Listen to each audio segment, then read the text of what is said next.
तो साथियों, हम पहुंच चुके हैं श्री अविनाश त्रिपाठी जी के चैम्बर में, जो कि हम बैठे हैं और सामने आपके बैठे हैं। तो जैसे हम कोई प्रॉपर्टी लेते हैं, कोई लैंड लेते हैं, तो दरअसल ये होता है, जब भी हम कोई प्रॉपर्टी खरीदते हैं तो हम पूरी जो ज़िंदगी भर की हमारी कमाई रहती है, जमा पूंजी रहती है, वो पूरी हम लगा देते हैं। और कई बार जानकारी ना होने के कारण हम फंस जाते हैं। तो उसके लिए हम आए हैं श्री अविनाश त्रिपाठी जी के पास, और ये आपको पूरी जानकारी देंगे कि कोई भी लैंड या कोई प्रॉपर्टी या हाउस लेते समय किन किन बातों का ध्यान रखना चाहिए। तो आइए हम बात कराते हैं। तो सर, आपका स्वागत है हमारे यूट्यूब चैनल में, इंफ्रा आरएस में। सर जी नमस्कार। नमस्कार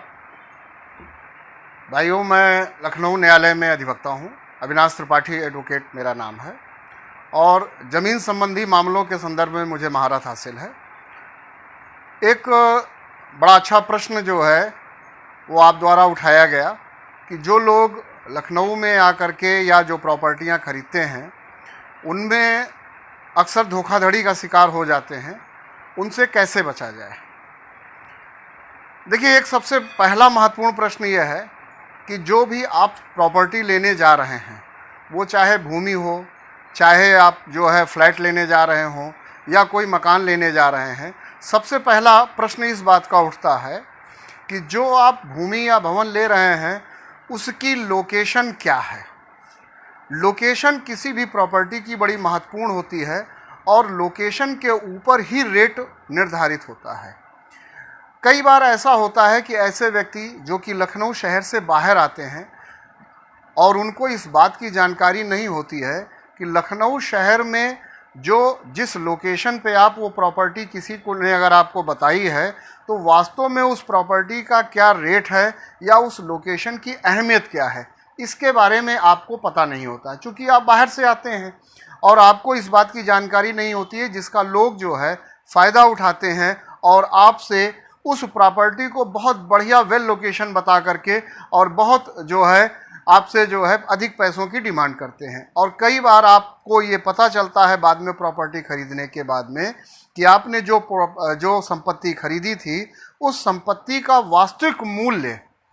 जो है, जो आपने अदा किया था, उसकी तुलना में बहुत कम है। कई बार ये भी होता है कि जिस प्रॉपर्टी को वो बता देते हैं कि ये बस कुछ ही दिनों के अंदर बहुत ज़्यादा विकसित हो जाएगी, पता चलता है कि वहाँ पर कई सालों तक विकास की रूपरेखा भी दिखाई नहीं देती है। तो सबसे पहले इस बिंदु पर यह ध्यान लेना है कि हमारी जो आवश्यकता है उसके अनुसार और जो हम पैसा लगा रहे हैं उसके अनुसार उस प्रॉपर्टी की लोकेशन है कि नहीं। इसके लिए सबसे बढ़िया तरीका यह है कि जिससे भी आप वो प्रॉपर्टी ले रहे हैं, उसको लेने के बाद में आप 2-3 बार मौका लगा करके अकेले या अपने मित्रों के साथ में, या यदि आपका परिचित कोई शहर में है तो उसके माध्यम से उस जगह के बारे में सही से पता करें, और अलग अलग समयों पर जाकर के उस प्रॉपर्टी को देखें और समझें कि वास्तव में उस प्रॉपर्टी का जो मूल्य आपसे मांगा जा रहा है वो मूल्य उस प्रॉपर्टी का है कि नहीं। इससे आप जो है एक बड़ी धोखाधड़ी से, जो कि आपको अक्सर बड़े दाम बता करके बेचा जाता है, उससे आप बच सकते हैं। दूसरा जो एक बिंदु होता है कि कई बार क्या होता है कि यहाँ पे शहरों में एक चला है कि लोग बताते हैं कि हमने जो है ये देखिए नई योजना प्रारंभ की है और हम यहाँ विकास प्रारंभ कर देंगे और कुछ समय में कर देंगे।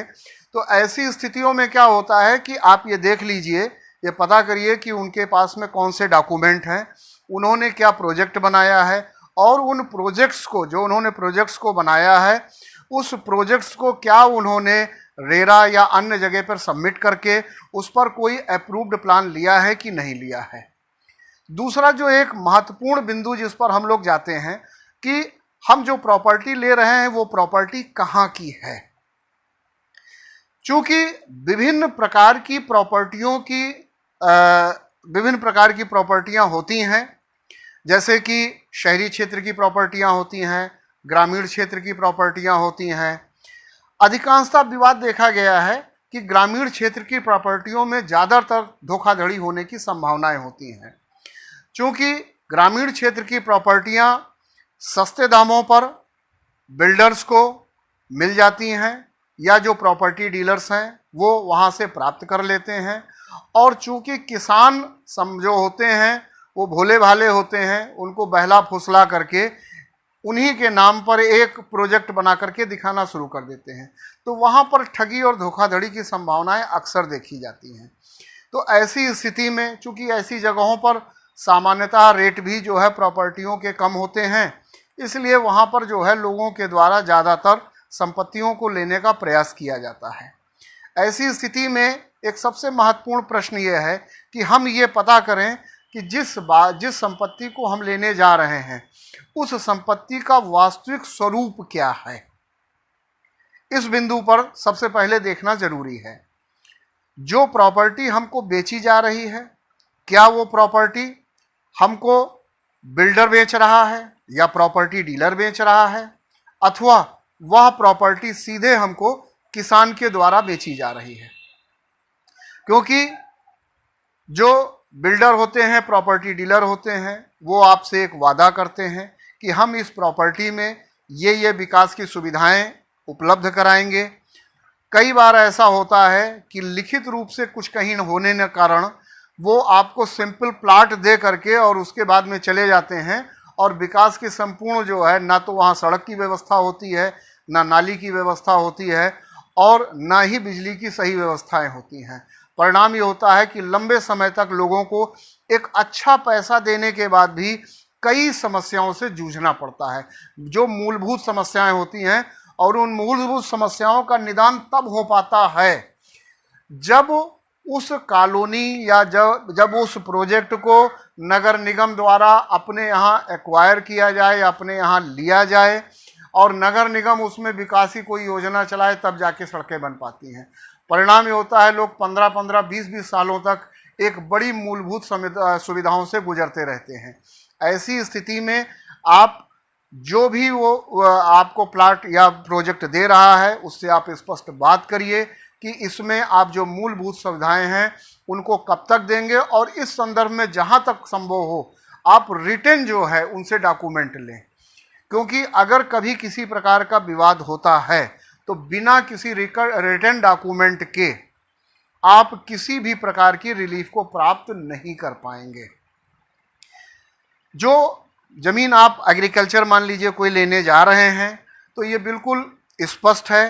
कि जो आप ज़मीन वहाँ पर खरीदी गई होगी वह निश्चित तौर पर पहले एग्रीकल्चर लैंड रही होगी, कृषि योग्य ज़मीन रही होगी। चूँकि कानून के अनुसार जो कृषि योग्य ज़मीन है उसका प्रयोग सिर्फ कृषि के लिए ही किया जा सकता है। जब तक उसका भू उपयोग परिवर्तन न किया जाए तब तक वह ज़मीन रहने या आवासीय उपयोग के लिए नहीं हो सकती है। इसलिए जिससे आप ले रहे हों उससे आप इस बारे में पूछें कि क्या तत्कालीन कानून के अनुसार आपने, जो कि अब वर्तमान समय में धारा 80 के तहत हो गया है, उसके तहत आपने इस भूमि को एग्रीकल्चर लैंड से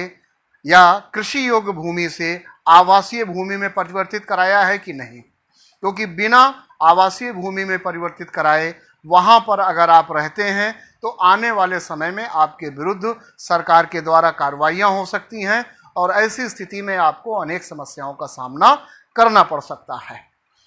इसके अलावा जो आप प्रॉपर्टी ले रहे हैं उस प्रॉपर्टी में जो उसमें कोई सार्वजनिक भूमि तो नहीं है, ग्राम समाज की कोई भूमि तो नहीं है, इसके बारे में भी पता करना अति आवश्यक है।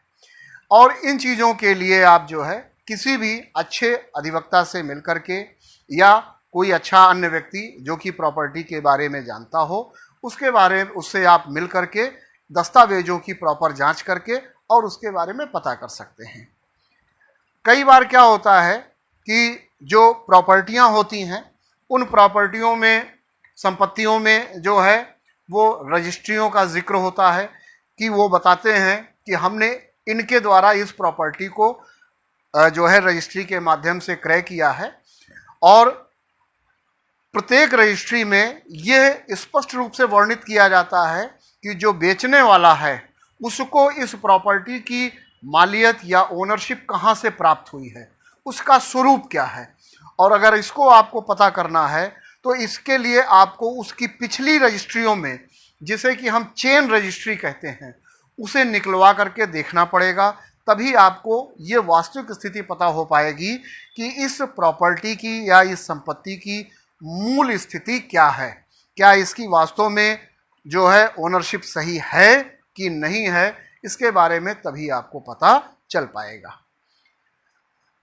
एग्रीकल्चर लैंड की संपत्तियों के अलावा फिर हम लोग जो है वो शहरी क्षेत्र की संपत्तियों पर आते हैं।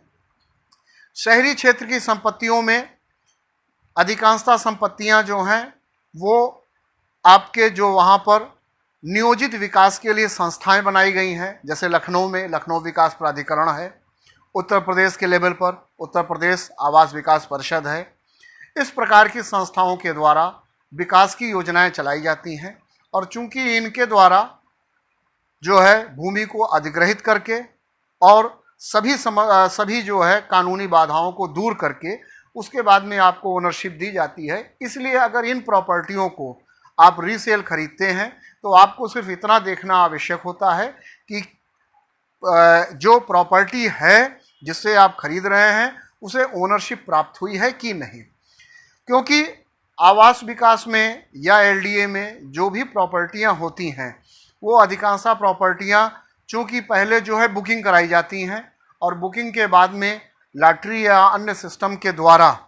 ये जो है उनको समय समय पर किस्तें अदा करते हुए उनको बाद में पोजीशन दे दिया जाता है, जिनकी ओनरशिप की रजिस्ट्रियां बाद में की जाती हैं। तो ऐसी भी कई एलडीए की और अन्य संस्थाओं की प्रॉपर्टियां हैं कि उन पे कब्जा है, लोग मकान बना के रह रहे हैं, लेकिन अभी तक लोगों ने उनकी रजिस्ट्रियां नहीं कराई हैं। तो ऐसी स्थिति में ये देखना है, आपको चेक करना पड़ेगा कि अगर ये प्रॉपर्टी आप ले रहे हो on the basis of position ले रहे हो कि वो वहाँ इतने दिन से रह रहे हैं, तो उस स्थिति में अगर इस प्रॉपर्टी को आपको क्लियर कराना पड़ेगा तो इसमें एलडीए में क्या क्या या अन्य संस्थाओं में क्या क्या दस्तावेजों की आवश्यकता होगी, ये आपको किसी अधिवक्ता के माध्यम से या अन्य किसी व्यक्ति के माध्यम से इसके बारे में पता करना होगा। तो आज की परिचर्चा यहीं समाप्त करते हुए आपसे विदा लेते हुए, अगर आपकी किसी भी प्रकार की कोई समस्या हो या आप मुझसे किसी प्रकार की सलाह लेना चाहते हैं या मेरी मदद लेना चाहते हैं तो सिविल कोर्ट लखनऊ में मेरा चैम्बर है, वहाँ आप मुझसे मिल सकते हैं। और मेरा मोबाइल नंबर जो है 9454376728। मैं फिर से एक बार नंबर बता रहा हूँ 9454376728। इस नंबर पे आप मुझसे संपर्क कर सकते हैं और समय लेकर के जो है आप मुझसे आकर के मेरे चैम्बर में जो कि महानगर में स्थित है वहाँ पर भेंट कर सकते हैं, या सिविल कोर्ट लखनऊ में आप मुझसे आकर भेंट मुलाकात करके चर्चा कर सकते हैं। नमस्कार। तो साथियों, अभी आप श्री अविनाश त्रिपाठी जी को सुन रहे थे। उन्होंने जो दिक्कतें थी उन सभी के बारे में उन्होंने आपको बहुत डिटेल से बताया है। आप पूरा वीडियो आप इसकी बिना किए आप देखिए। और साथियों, मैं कोशिश करूंगा, इन्हें बहुत सारी जानकारी है सर जी, आपको अगर प्रॉपर्टी से रिलेटेड मैं इनसे मिलता रहूँगा, जो भी जानकारी है हम इनसे इकट्ठा करते रहेंगे और इस चैनल के माध्यम से आपको मिलती रहेगी। तो साथियों, इसी के साथ हम वीडियो को एंड करते हैं। आपको इसी तरह का वीडियो आपको फिर लेकर मिलते हैं। तब तक के लिए आप स्वस्थ रहें, सुरक्षित रहें, मस्त रहें। जय हिंद।